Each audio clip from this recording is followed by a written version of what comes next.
Over 50% of our roster is either white religious, and God says the gays. Athletes, and especially NFL players who get their head knocked around a bunch of times, they're more susceptible to stupid conspiracy theories. Most of the fans, I would say, are high school educated alcoholics. George Floyd changed the game. I mean that the social justice efforts are a performance for the sake of public perception. So Jerry Jones, for instance, the owner who really runs the NFL, I think he hates gay people and black people. The stadium sucked. We had like pipes leaking sewage on our fans in the middle of the game.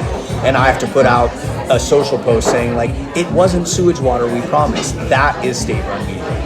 The NFL season kicks off today, and the Washington football team is already in mid-season Redskins form. Washington football Commandskins vice president of content, Rael Enteen, made comments to an undercover reporter for the O'Keefe Media Group. They go by OMG. Reportedly, Enteen met the undercover reporter twice for dates. They met on the dating app Hinge. Look, I want to go point by point with the Enteen comments, because some aren't as bad as social media and ESPN and others are making it seem to be, and others are really bad, like this one. Over 50% of our roster is either white religious, and God says, fuck the gays, in their interpretation. I don't buy into any of that, but that's the facts.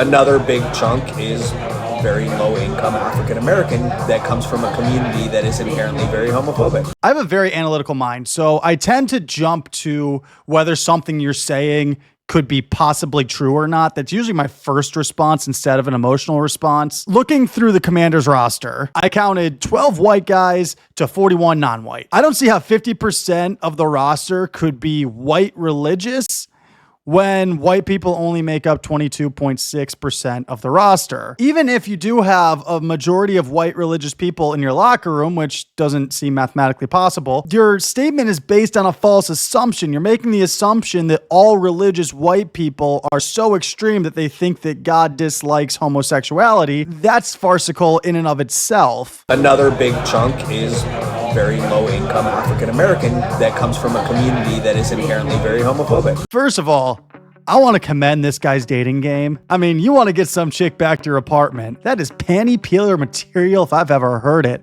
Women of DC, one at a time, please. Look, there has been a long-standing stereotype that the black community is homophobic. I get the feeling that if we did have current numbers about homophobia in any community, the numbers would indicate that there's a lot less of it now. I did find a stat that said in 2004, 60% of black poll takers were against gay marriage. In 2011, that number had dropped to 49%. So by now, 13 years later, I kind of assume that we're at a point where I feel like every group kind of is the same. There's an older generation of people who I feel like are kind of stuck in their ways and they're not going to change. But, you know, as Gen X gets older, millennials get older, Gen Z now, I just don't think that there's that much homophobia in America anymore. I think that most people are kind of raised differently these days with different values. But because nobody's given us updated stats in this field, because nobody's done fair, responsible journalism in this field, I guess I get why he still buys into the stereotype, even though I don't think it's true. What about like the players? There's a spectrum there. There's some that are like dumb as all hell, and there are others that are very smart. I've read a lot of reports that had the dumb as hell quote in them, but they try to brush over the next part of what Enteen said, which is really not fair to him because he said, as far as players go, there's a spectrum from smart to dumb. And let me go on record as saying, I 100% agree with that statement, but that's not a profound comment. I think that's true in any industry. There are some bankers who are really smart and there are some bankers who are really dumb. There are some cashiers who are really smart, there are some cashiers who are really dumb, and there's everything in between. When I was in the Army, I was military police. And let me tell you, I met a general that was one of the dumbest human beings I'd met in my life. I'd met privates who were some of the most brilliant people I'd met in my life. And I've met every other variation you can think of too. I've met dumb privates, I've met dumb staff sergeants, I've met specialists who I thought could run the world, and probably secretly do. If you get that, thank you for your service. Bottom line, I don't think it's terrible to say that there's a spectrum from smart to dumb in pretty much any industry. I think that's true across the board. Might scare you to hear it. There are some dumb doctors on this planet. There are some dumb lawyers, dumb judges. dare I say, dumb presidents on both sides of the aisle. I think there's also a sad but true reality that like some start smart and they get hit in the head so much that they don't stay smart. I hate to say it, athletes and especially NFL players who get their head knocked around a bunch of times, they're more susceptible to stupid conspiracy theories. A lot of people, myself included, wonder if this is what happened to Antonio Brown. I'm not making excuses for the man's behavior. I think he still knows when he's doing something that's right and when he's doing something that's wrong. But there's no denying that CTE is definitely impacting these players after they get out of the league. It's impacting some of them while they're still in the league. Look at this report from 2023. Research finds CTE in 345 of 376 former NFL players. So I think he's got a point on that. Most of the fans, I would say, are high school educated alcoholics. Most NFL fans are high school educated alcoholics? Yeah. Really? With a violent, I mean, there's fights in the stands all the time. Like, it is So they're like lower class people. I hate to use that term. I would just say mouth breathers. That's not even better. I know, it's way worse. I love your description of the NFL fans too. Mouth breathers? Mouth breathers. And you said they're uneducated alcoholics with a violent tendency. Yeah. Is that what you said? Yeah. I stand by that. All we need to do is look at their beer sales to know they're alcoholics. All right. Enteen is way off base here. I am a college graduate alcoholic, thank you very much. Look, in all seriousness, it's a pretty narrow-minded view because he's making an assumption based off of an 8-time-a-year sample size that doesn't account for the environment. What I mean by that is when I go to a Mariners game with my buddies, we responsibly take the train in, we go to the game, we drink a bunch of beers, we Uber or Lyft back home, maybe even hit a few other bars that night and make an evening of it. And if the only time you saw me was Friday night at T-Mobile Park, you might assume I'm an alcoholic because the only time you've ever seen me, I'm having a drink. If the only video you ever watched is this one, well, the only video of mine you've seen, I'm having a drink. You might have some sort of thought on me. That's an unfairly small sample size because you're only seeing me in one situation, one set of circumstances. The case of this video is to make a joke. In the case of a Friday night, hey, it's Friday night out with the boys at the park, having a few drinks. Just because you do that doesn't make you an alcoholic. What you're not seeing is me the other 6 nights of the week when I'm either not drinking anything at all or having maybe a couple of beers with dinner, especially if I'm on like a Hinge date or something. That's right, ladies, I'm single. Want to hear my take on homophobia in the black community? Enteen also said that the NFL's social justice initiatives weren't done out of the goodness of NFL owners' hearts. So how do you explain the fact that the NFL is very much into like social justice? It's performative. What do you mean? I mean, it's not done out of the goodness of their heart, morality. It's done because George Floyd changed the game. I mean that the social justice efforts are a performance for the sake of public perception and not because they want to actually push progress. To get support from liberals. No, I don't. I think it's to make as much money as possible. I think the NFL cares about the bottom line, like any corporation, above all else. And they don't need to really pinch pennies because they make so much revenue. Therefore, they can faux prioritize DEI for the sake of good publicity. This is another weird one where I kind of go, is this a surprise to anybody? Let me go one step further.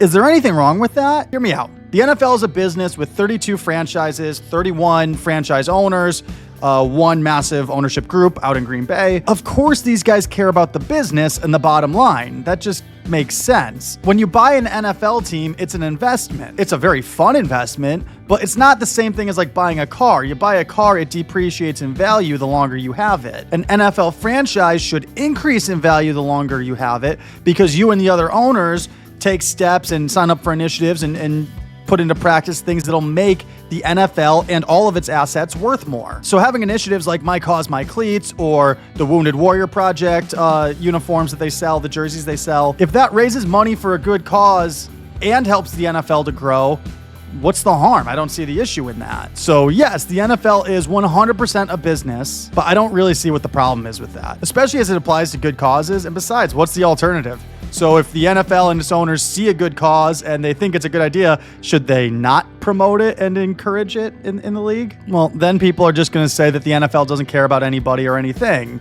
It's a catch-22. I don't think the commissioner of the NFL hates gay people, hates black people. So Jerry Jones, for instance, the owner who really runs the NFL, I think he hates gay people and black people. What about Roger? Oh yeah, he's a puppet. So Roger's a puppet. Yes. A $50 million puppet. Look, Roger Goodell, as the commissioner of the NFL, his job is to be the bad guy and protect the owners from bad press. So I guess you could call him a puppet. I kind of view him more as a spokesperson for the owners. Like, you wouldn't necessarily call the White House press secretary a puppet. Their job is to convey the message of the administration to the public via the news, via press releases, via the press. Goodell has the same job, but for 32 administrations. As for Jerry Jones hating black people, yeah, it's pretty hard to argue against that. Here's a photo of Jerry Jones blocking black students from getting to school after desegregation at North Little Rock High School in 1957. And looking at this picture, my first thought is, man, this dude in the front is a racist piece of shit, but damn it, if he doesn't know how to make smoking look cool.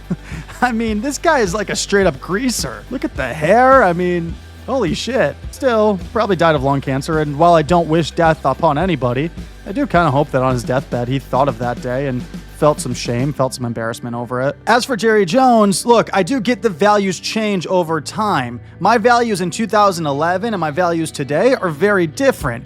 As time goes on, you meet more people from more backgrounds, more walks of life. You get to know other cultures. You get to know other ways of doing things. You get more perspective on the world. You change, you grow, you evolve. There's nothing wrong with that. In fact, I think that's something that we need to be more careful and more accepting that people can evolve, and we can't just hold them to what their views were 10, 15, 20, 30 years ago. You kind of got to be a little bit more fair and give people room to grow, as long as they show that they have in fact grown. Jerry Jones is very unapologetic over blocking those kids. He said he's glad we're a long time removed from that time period. He didn't say, I'm embarrassed, I'm ashamed. He didn't say, I've grown since then. He didn't say any of that. But you know what? I'm actually glad he didn't. I don't want fake apologies. I'd rather know who you really are. So thank you, Jerry Jones, for not apologizing. Because now I know who you really are. You are a rich, racist piece of shit, the kind of white man that leads other people to believe that all rich white men are exactly like you, which isn't necessarily true, but you definitely perpetuate it. With Jerry Jones, I know exactly how to feel, which leads me back to Rael Enteen. Okay, how should I feel about the vice president of the Commanders media? First and foremost, this guy's an idiot. You went on 2 dates with this woman.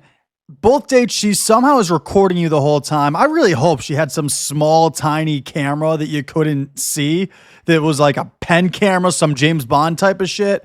Because if she's just sitting there with her phone pointed at you the whole time, you don't find it suspicious that, like, no matter where you were on the date, it was angled at you the entire time, whether it was sitting on the table, whether it was she had it over here at one, like, that wasn't suspicious to you whatsoever. And then on top of that, the way she was asking these questions, it sounded like an interview. It was like going on a date with Katie Couric, for crying out loud. Okay, just walk me through again your breakdown, your just description of the Commanders players. Would you say most people who work at the NFL, with you as the exception of your former boss, would you say that they're just not very smart? Why do you think there's not much hope to sell right now? What about Roger? Remind me again, what do you do for the team? If I'm the owner of an organization and I own this thing, and I hire you, and I'm the one paying you and signing your checks, I do expect that you're not going to go out there and embarrass me and my organization. So he failed job number one, so he's fired.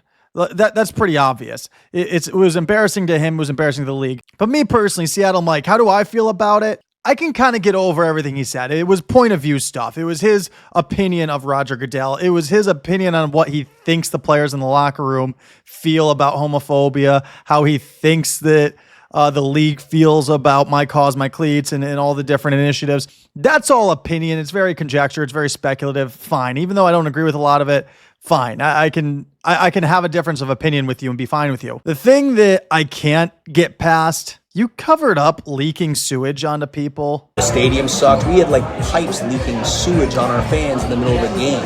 And I have to put out a social post saying, like, it wasn't sewage water, we promised. That is state-run media. You're going on dates and essentially bragging to women about the fact that there was sewage leaking onto people. And you said that, oh, no, don't worry, it's just water, we promise.